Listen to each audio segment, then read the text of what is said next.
Some of us, welcome to the afternoon, depending on what time, where everybody is in this world. We've been spending, just one note, like a service announcement. For those who are coming on like midway, don't worry about it. Like we review, we circle back. So wherever we start together is the right place to start. So for those that are coming on for the first time now, welcome. For those that are coming back, thank you. It means a lot to me. We've been talking a lot about this idea of the mind, the scripts, the thoughts. The reason why we're doing this is because this is the game. This is the battle. The battle doesn't take place in our hands. Our hands are, once you get to our hands, the battle is either won or it's lost. The battle takes place in our minds. So it pays to spend time in that world to understand it, to get a greater grasp of what's going on. And the reason why it's so difficult is because we can't see it the way we can see other things. So we have to somehow go in blindly into our minds, right? We're like walking into an area of which we can't see. And it goes even more, we don't know what's us. It's an amazing thing that there's the essential me, and then there's my thoughts. And my thoughts could have come because of something that came to me. My thoughts could have come because of something that I saw or heard. My thoughts could have been because of someone else's thoughts. The persistence, there's a certain level of, it passes down. Somebody gives it to you and then you give it to somebody else. It's like a virus. Someone could be plagued with the virus of anger and as a result pass it down to somebody else who wasn't born angry, was just been conditioned to act in a certain way and challenge. And so much of what we're doing is being driven by our mind, but it is our mind that may be driven by other things. It's incredible. We could be living our lives and a portion of it is just like not even us. Just think about it. Think about like being in a world, and again, I keep on going back to these same examples only because they're so simple, because it's not as complex, even though it's not simple, but still. Think about growing up in a home where nobody eat. Let's assume you go up in a home and in the home, the feeling is if it tastes good, you eat it, let's say. So that kid wasn't born with the perspective that whatever it is that you want to eat, you eat. That's not how kids are born. When kids get full, they stop eating. You ever feed a baby? And first of all, they eat. You ever taste formula? I did once. I put my finger in it, see if it was hot. And I got too much on my finger. I was like, oh my gosh, my kids are eating this? Formula is disgusting.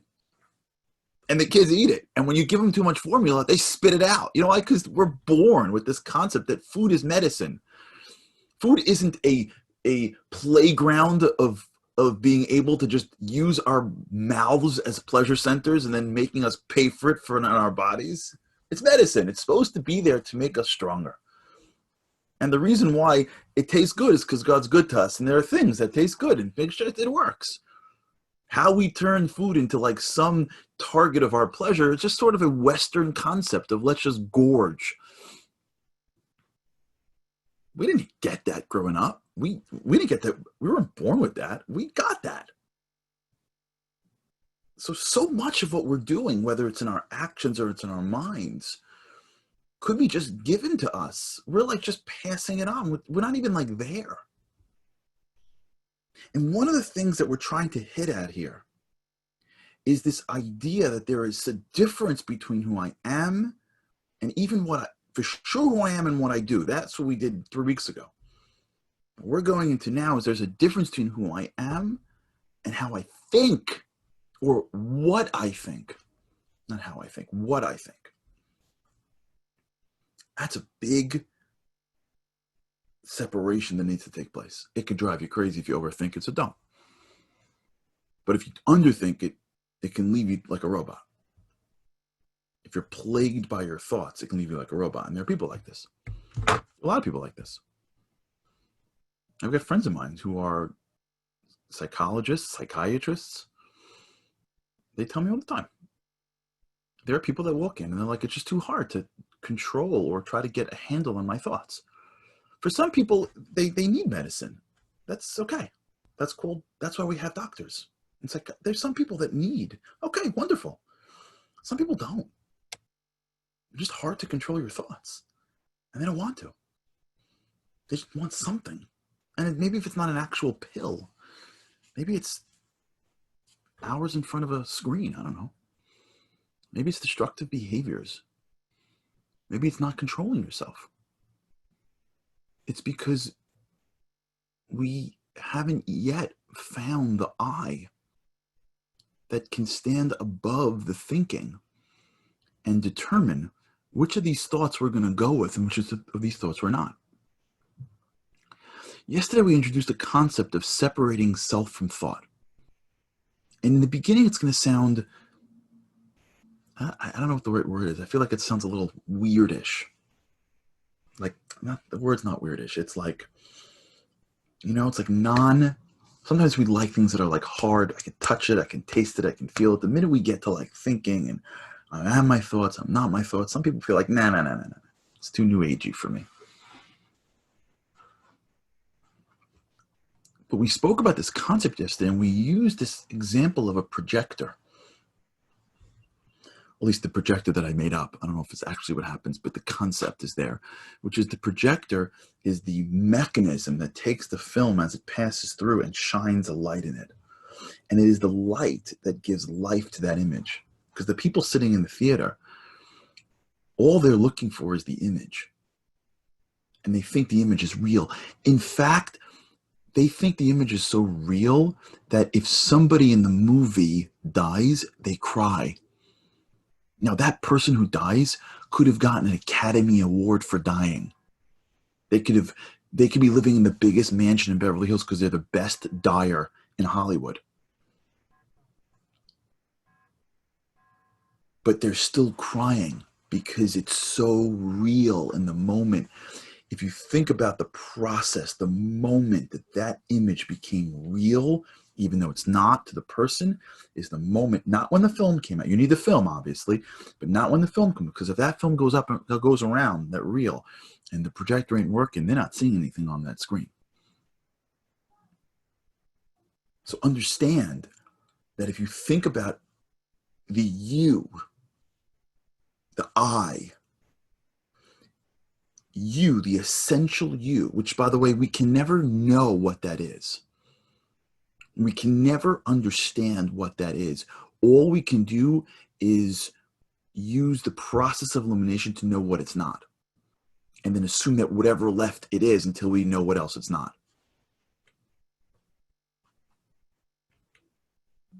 Just checking my time.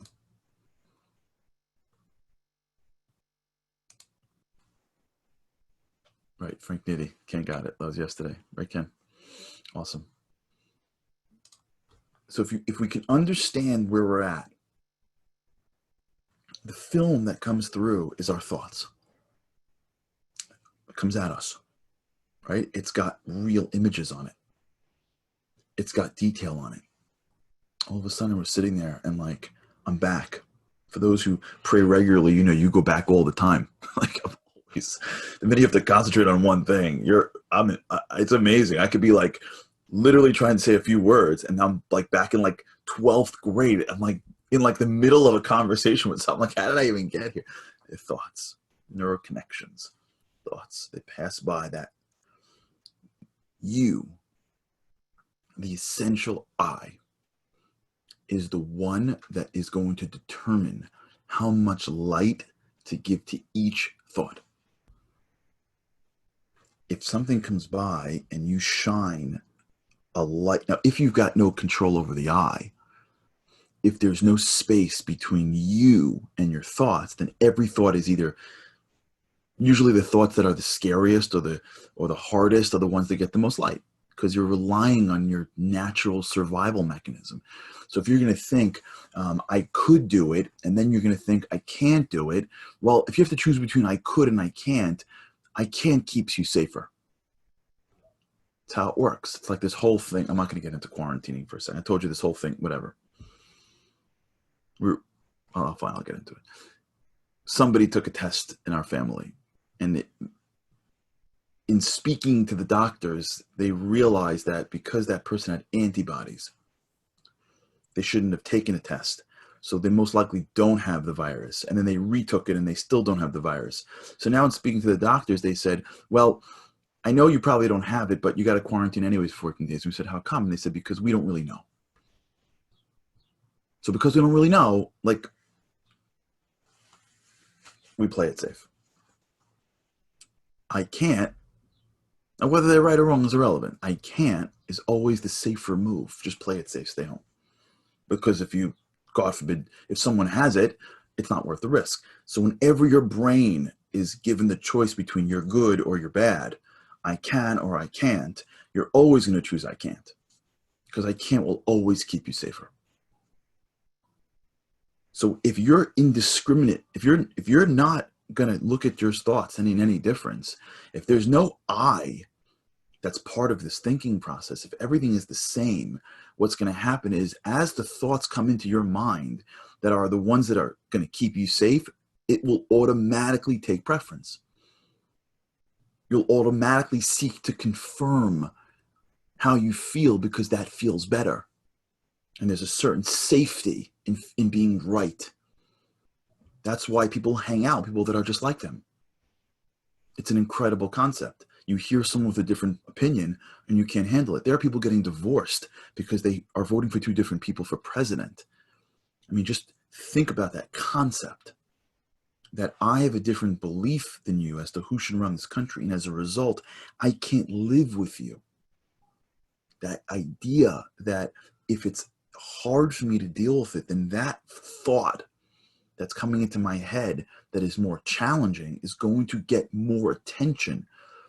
Just like if I'm walking down the street, if someone's walking down the street and they see two cars and one is driving normally and one is swerving, they're all going to put all their attention to the thing that is swerving because the thing that is swerving is going to be potentially more dangerous to them. It's how our brain works. It's how our schema is set up. There's too much out there to take in. Our brain looks for things that are either relevant or dangerous. So if we don't assert ourselves into our thoughts, we're always going to stay safe. We're always going to stay right. We're always going to stay comfortable because that's how we're programmed. But once we recognize that I and my thoughts are separate, now we need to understand how to use the light properly. And so when that thought comes into your mind, the proper use is to understand, okay, how much light should I shine on this? How much of this should I engage with? How much of this thought should I bring into my consciousness? How much of the thought should I engage in and give credit to and give validity to? It's like that in life. If you're running a government, if you're running a state, you're running a city, and there's a line of people speaking with you, and one guy gets up and says, this is ridiculous, the parking tickets, parking should be free. And you may be looking at it and being like, I got it. Like, I appreciate it. Like, thanks. And then the next person may come to you, maybe your top advisor, and you'd be like, what, really? You think so? They're both saying words. Is that you, as the mayor, as the governor, are the light. And you have to shine a different amount of light on the words of some random guy in the street that's just spewing his stuff and your top advisor. That's like what it's like in your mind. We have to learn how to take this belief and this thought and that thought and shine different lights on it. This thought gets darkness. It's not true. I know I could do this. Now, I feel like I can't do it, but I know I can do it. So I'm done giving expression to this thought. So when the thought comes into my mind, I just let it pass. I don't engage in it. The Talmud says this.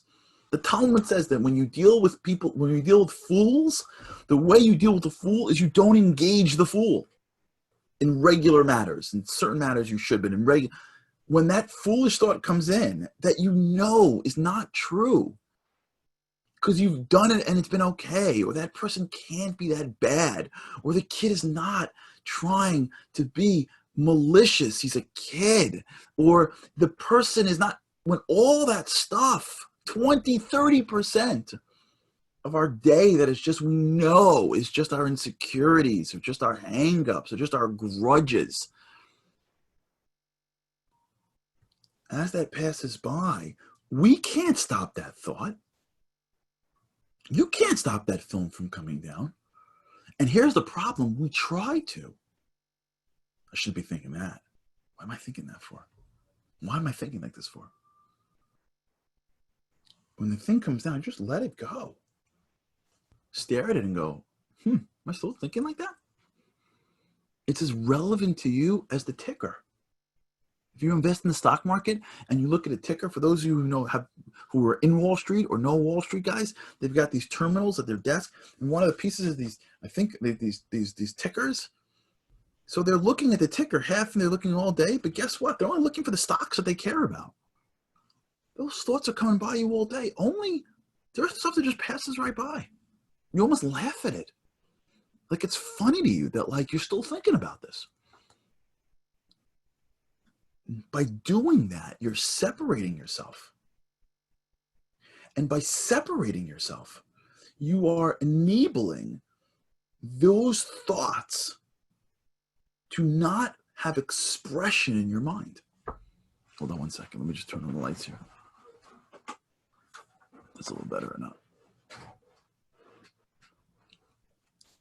That concept, you shine no light on those thoughts.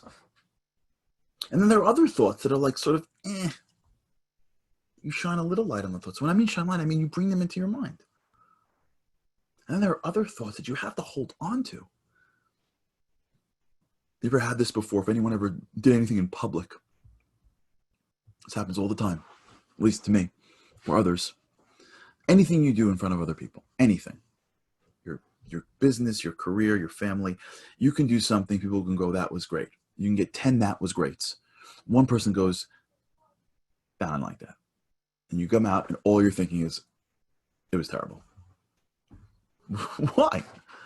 Probability-wise, you've got a 10-to-1 ratio of it being better than one person. How come? Because that thought touches a core of this need to be socially accepted, which is a survival trait. So that thought of you're not good enough gets so much light.